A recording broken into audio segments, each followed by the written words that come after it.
Hey, it's Aaron from AaronOnAutos.com, staring straight at the friggin' sun. I'm standing in front of a 2020 Ram 2500. Look at that. It's got the Cummins. Let's do some towing. Hey, it's Aaron from AaronOnAutos.com, and today's review is brought to you by the Gary Sinise Foundation. Click the link below and donate. Hello, this is Aaron from AaronOnAutos.com, and today we're looking at the interior of a 2020 Ram 2500 in the limited package. It says limited right here, limited, in case you forget, you know. So, this has the big screen infotainment and all of that stuff. Same as, so I've done interiors in a couple of other Ram models. You'll see a lot of commonality now. They took the heavy duty trucks for the 2020 model year, this new edition, new generation of the truck, and took a lot of the really good elements from the half tons, the 1500s, and moved them into these trucks. So they're very comfortable, very nicely laid out, beautiful, beautiful trucks. So I've had this truck for the last week, and it's got the big 6.7 diesel in it, and just a wonderful truck to drive, and very capable. Wow. Hold some roofing.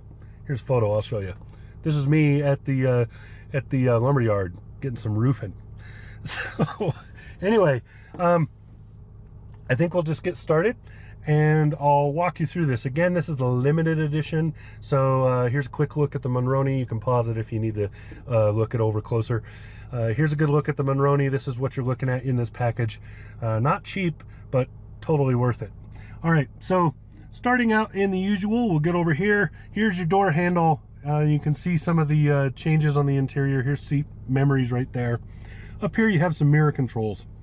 This, just as the picture indicates, moves it to adjust that outside mirror over there, and then you turn that off and it shuts that off. And then this adjusts that mirror or that mirror on the big or little side, left and right here. And then this folds those mirrors in like so. There you go. And then these are the windows here. So you can see the front two are automatic, the back two are not. And down here you have the window lock, and here's the door locks. Nice layout. You get used to this very, very quickly. Then up here you have the first of the vents and the bacon and email. Very nice. This defrost does really great. First part of middle part of last week, somewhere in there. First few days I had this, we had some snow and morning frost every morning, and this did great clearing that off. Remote start, just saying, remote start. That's where it's at. Yeah. So, down here you have the lighting. So this kind of dims the lighting, drops it down a little bit. This is the fog lamps there, and then you can see where the rest of it is. I have it on auto. I've just kind of been leaving it there. Really no reason to do anything else. This right here is the dimmer for the interior lighting. So the ambient lights mostly will change when you do this. And then this does the instrument cluster and infotainment screen. So there you go. Down there where you can't see it, there is a parking brake release right here, and then right in the middle over here is the hood release, and then adjustable steering wheel, but I will note it does not telescope, so it's adjustable only. And then hiding down over here is the pedal movement, so you can move the pedals back and forth with that. Now, notice the raised ram head. This has become common on all the Ram trucks for 2020. You would have seen it in that Tradesman 1500 that I did, which had the Eco Diesel engine in it. Pretty little red truck too, by the way. So back to this. Over here you have your driver information screen controls. Up here you have voice control for the infotainment, which works really well. Uconnect's very good at that, but the touchscreen is also very good. I love this touchscreen. So I'm going to show you the touchscreen later, but I'm not going to really dive into it because there's a lot to look at, and that would be a video all by itself. If I have time, I will do that video. Over here is the telephone control. So you push this. If you don't have a phone connected, FYI, you can push that and it will walk you through the prompts to connect a phone via Bluetooth. And then this moves through the menus in that middle screen right there. Over here you have cruise control. So you have two different cruise control buttons right here. Push this one, it's regular everyday cruise control. It just does standard, hold the speed, that's it, cruise control, right? Up here is adaptive cruise. You push that and it will adjust speed according to the speed of whatever's in front of you. This sets the distance for that, and then here's your resume, set, and cancels, which work the same on both of these. Down here you have your gearing, so you can lock a gear, so you can go up and down through the gears, and then if you choose a gear, like say you top out at a hill, you're pulling a trailer, you top out at a hill in I don't know, 4th gear. So you top out that hill in 4th gear, you've manually set it. So you hit this and you manually set it to 4th gear, and it will hold 4th gear as much as possible to go down the hill down the other side. You do have an engine exhaust brake control that you can also use to improve that downhill while under a load. I'll show you that in a minute. So over here we have the instrument cluster. I'm going to do it in chunks. Over here you have your DEF. So this is the urea treatment, the after treatment for the diesel. Over here you have a tachometer. You notice it goes really low because it is a diesel. It is not a gasoline. Over here you have your speedometer and then Canuck miles per hour in the middle. I have some warning lights there, so you can see I have the parking brake set because I am stopped, and then you can see I don't have a seatbelt on because again I'm stopped and in park and I'm talking to you. I'm talking to you, not driving the car. I don't like driving the car and trying to talk at the same time. I feel it's just asking to get in a wreck. Over here is fuel. So I got a little bit of glare, but over here is the fuel. So you can see I haven't used that much considering the amount of miles I put on this, a little over 200, and a lot of that under load. So yeah, up here's a compass. Over here's the outside temperature. Over here is the menu that you'd be paging through. Over here is the range you have currently shown in miles for with the current fuel left. Over there's the battery. Over there is engine heat. And then here is the big driver information screen. Here's your gearing down here. Now, if you do go into manual, I will show you very quickly if it will let me. There we go. It shows you the gear that you're in right there. And if you go up or down, it shows you what happens there, right? So if I go up a gear, I'm going to be in 2nd, and so on. So what it's showing me here, I'll just show you this because it takes a second to figure it out. It's showing that when it shifts, it will go into 2nd gear. Right now it's still in 1st. That's what those two are showing you. Because I'm not moving, it's going to show I will shift to 2nd gear, not I am in 2nd gear. So that's what that is. Now, let's look underneath the big RAM at that screen. Currently I have it on my favorite screen. Most of you are familiar with that. Now, if I page through the menus, I'm going back and forth on this one. So you can see how I go from Canuck miles per hour to miles per hour. And I'm doing that with the side buttons here, the back and forth. Those are kind of like sub-menus. Now, if I go through the main menus, you'll see it's shifting over here as I go through those. And you'll see at the bottom, let me go back to that one. You see at the bottom, that means there's a lot more going on. So there are other options. This particular one, you can look at every vehicle detail you could possibly want to look at, including this right here is the engine retarders. So lots of cool stuff and tons of information. Here's the adaptive cruise info. This, by the way, automatically pops up briefly when you turn on the cruise control, and then it shows you things like what your distance setting and stuff like that is. Then it goes away and it shows a little tiny version of the indicator up there. Now going through, we have here's average Mpgs. You can see I've been doing pretty well despite the fact that I have had a load of stuff in this more than once this week. So trip info, Yeah, here you go. Pretty cool.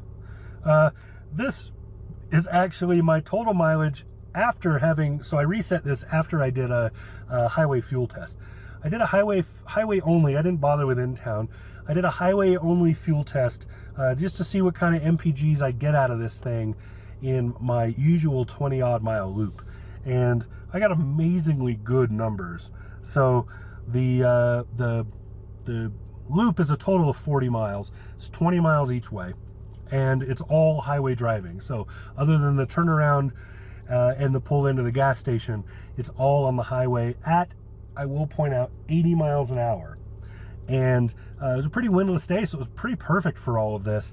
And so I ran those numbers, and I averaged 24, which is pretty dang good, considering this is a 6.7 liter diesel, and it was a high speed at high altitude in the huge heavy duty truck. So I am not going to complain about those numbers at all. So anyway, paging through these menus, lots of stuff here, just tons of stuff to look at. So here you go. That's most of those menus. If you really want to know more about them, you can sit down on one and fiddle with them. Over here you have push button start. Since it's a diesel, there is a warm-up process if the engine is completely cold. It's pretty standard. Down here is your four-wheel drive controls. So you can see I have it in two-wheel drive. I can go to 4 high, 4 low, and it indicates if I go into neutral with the transfer case. So this is not neutral in the regular transmission, it's neutral in the transfer case. Then you can see they put 4x4 to conveniently label this, and heavy duty in case you forget what kind of truck you're in, which you're not going to forget. This thing's big, mammoth, huge. Here's the shifter right here. Nice, meaty, big thing, and it doesn't wobble while you're driving. GM. So that's cool. And then over here is your washer wiper controls over here. I don't think I need to explain it. It's pretty simple. So you push it to get washers, up and down for signal turns, twist it like this for the wipers. I just said I don't need to explain it, and then I explain it anyway. Apparently, I assume everybody who watches this is a moron. Sorry. All right. So, up here, nice little convenient spot to throw like sunglasses and stuff, and you got a 12 volt. So in case you're throwing like your phone up there for some reason, or you know, any sort of device, CB radio, something like that. I have had handheld CB radios. I don't have one anymore, but I have had them, and I have wished for somewhere like that to just drop it. So there you go. Anyway, over here is the infotainment screen, a couple of vents, and some other stuff. So up here you have Duke's lights here. This is your traction control. Then you have this giant screen. Here's some hard controls. So temperature settings here, few climate things over here. Auto turns on right there. Over here, same difference. Here's your defrost and so on. I like the setup. I really like this screen. Right now it's showing a lot of glare because it's on a black screen. It's not showing anything. So if I go to, say, the app screen, so it shows all the apps that are going on. Now you can see lots of cool stuff you can do. Lots of cool stuff. So going back to those apps, you can see all these options that are in here. Tons of cool options. Lots of fun. Then down here you have some hard controls. Here's the ones you're going to get used to the most. You're going to use this one often, where you're fiddling around with the climate controls. So if I turn it on, you can see what some of the stuff you can do. Just have to get used to that one. I'm going to turn it off because it makes noise. Then this one. So you're going to want to hit that a lot because you're going to be using these seat heaters and coolers and steering wheel heat and all that kind of stuff. And then you can fiddle with the cameras. So cameras are important in this because, oh, and deploy the side steps. You might be able to hear this. Just listen.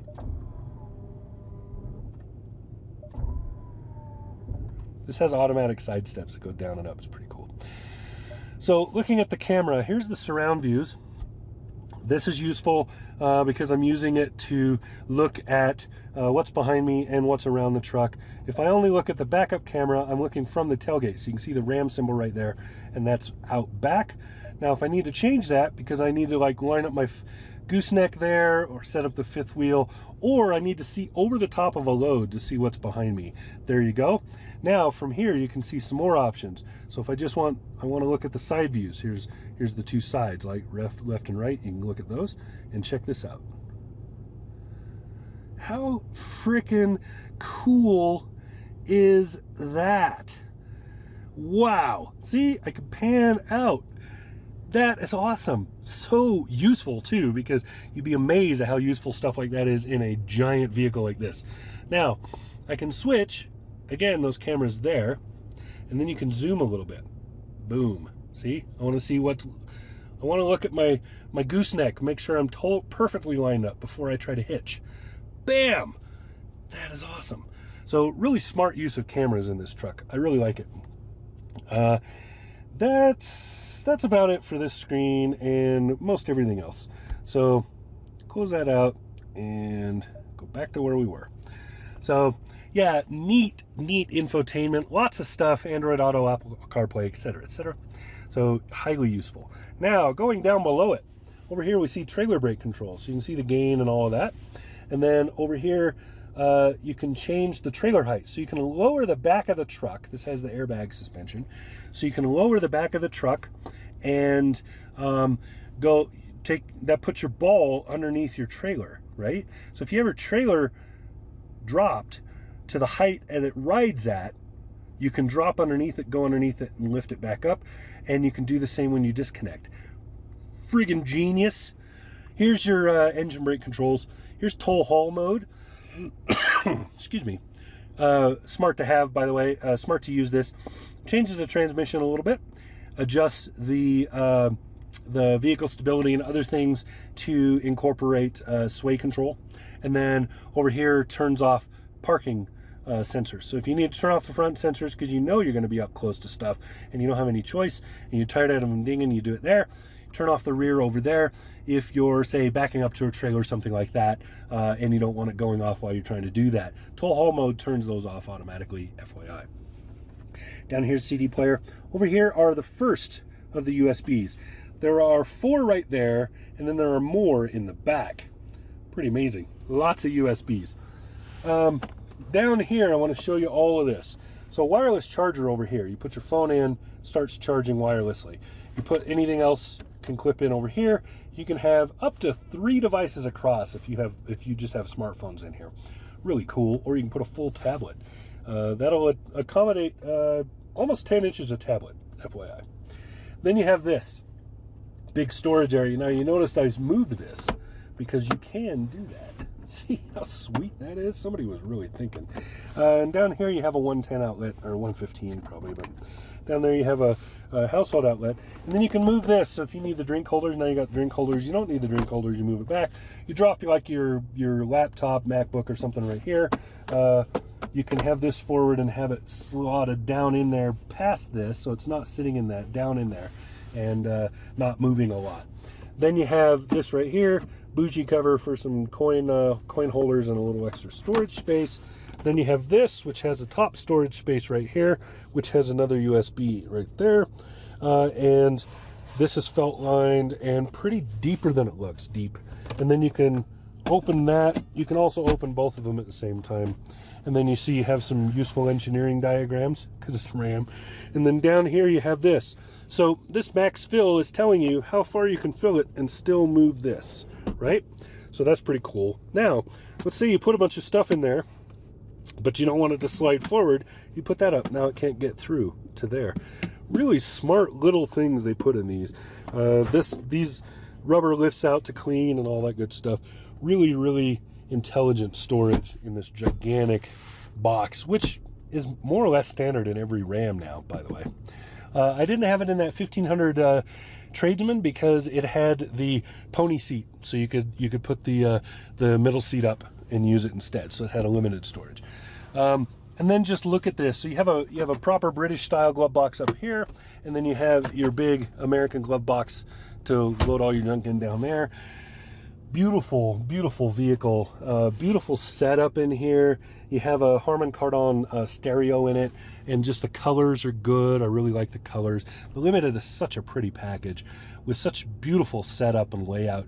And you see how it moves and flows, but still looks like a truck, even though it's all this luxury stuff. Really love this seating. Very, very well done. Good bolsters. These headrests look like they're going to be smacking you in the other camera. Look like they're going to be smacking you in the head all the time, but they don't. They're pretty good. I like this. I like this. And then the back seat, some more drink holders. And the back seats, because it's the, let me put my hand in front of the camera, because professional, the back seats are gigantic. Like every full-size truck, you can get 1 million people. You get 3 people across, no issues at all. Tons of leg room, and you still have those little saddlebag underneath those floor mats. You still have those little storage spots and stuff. Perfect size, by the way, for things like your tongue and ball hitch and gooseneck fitting and all that stuff. Really, really nice setup. Ram knows how to make a really good and ergonomic truck. That's what's important. More drink holders down there. Just drink and stuff holders everywhere in this car. Amazing. So yeah, that's what I got. That's a lot of stuff. I know it's like 20 minutes, but that's what I got. This has been Aaron on autos.com, sitting inside the 2020 Ram 2500 in the limited edition. Talk to you again soon. Subscribe.